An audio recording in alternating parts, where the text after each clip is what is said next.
आज हम श्रावण मास के पुत्रदा एकादशी को मना रहे हैं, जो कि वर्ष में 2 बार आती है। एक बार पौष मास में और दूसरी श्रावण मास में। पंचांग के अनुसार इस बार पुत्रदा एकादशी के अवसर पर प्रीति योग का संयोग बन रहा है। पुत्र रत्न की प्राप्ति और पुत्र की रक्षा व समृद्धि के लिए यह व्रत किया जाता है। इस व्रत का बहुत विशेष महत्व है। निसंतान दंपति को संतान प्राप्ति होती है और इस व्रत से भगवान विष्णु और लक्ष्मी की कृपा और आशीर्वाद प्राप्त होता है। परिवार की समृद्धि और खुशहाली के लिए भी यह व्रत बहुत महत्वपूर्ण है। इस दिन कुछ खास उपाय करने से आर्थिक दिक्कतों को दूर करने के साथ जीवन में सुख समृद्धि बढ़ती है। इस दिन श्री हरि को पंचामृत से स्नान कराएं, कार्य क्षेत्र में आ रही मुश्किलें दूर होंगी और नए अवसर प्राप्त होंगे। माता तुलसी की पूजा और उन्हें श्रृंगार अर्पित करने से वैवाहिक जीवन में मन मुटाव की स्थिति दूर होती है। इस दिन श्रीमद् भागवत गीता का पाठ करना पुण्यदायक माना जाता है। अधिक दिक्कतों से परेशान है तो एक पान के पत्ते में ओम विष्णुवे नमः लिखकर भगवान श्री हरि के चरणों में अर्पित करें। अगले दिन इस पत्ते को पीले रंग के वस्त्र में लपेटकर तिजोरी में रखें। पीपल के पेड़ में दिया जलाएं और परिक्रमा करें। इससे घर में दुख दरिद्रता का नाश होता है। आप सभी को पुत्रदा एकादशी की अनेकानेक शुभकामनाएं। इस दिन व्रत रखने के साथ साथ दान पुण्य का भी विशेष महत्व है।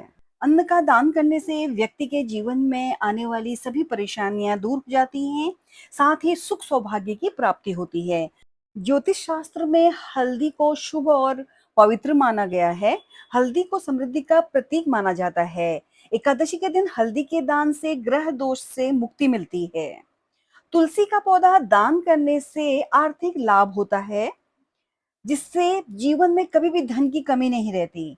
वस्त्र के दान से व्यक्ति को शुभ फल की प्राप्ति होती है। जरूरतमंदों को धन का दान करने से व्यक्ति विशेष के जीवन में उन्नति के द्वार खुलते हैं। सावन पुत्रदा एकादशी के दिन व्रत रखने के साथ साथ विष्णु नाम सहस्त्र नाम स्तोत्र पढ़ना चाहिए और साथ ही कथा भी कहनी चाहिए, जिससे जीवन के सभी संकट दूर होते हैं और बैकुंठ धाम की प्राप्ति होती है।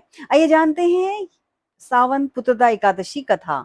श्री पद्म पुराण के अनुसार द्वापर युग में महिष्मतीपुरी का राजा महिजीत बड़ा ही शांति और धर्म प्रिय था, लेकिन उसके कोई पुत्र नहीं था। राजा के शुभचिंतकों ने यह बात महामुनि लोमेश को बताई। महामुनि ने बताया कि राजा ने अपने पिछले जन्म में कुछ अत्याचार किए हैं। एक बार एकादशी के दिन दोपहर के समय वो एक जलाशय पर पहुंचे। वहां एक प्यासी गाय को पानी पीते देखकर उन्होंने उसे रोक दिया और स्वयं पानी पीने लगे। राजा का ऐसा करना धर्म के विपरीत था। पूर्व जन्म के कुछ पुण्य कर्मों के कारण वो अगले जन्म में राजा तो बने, लेकिन उस एक पाप के कारण अब तक संतान विहीन रहे।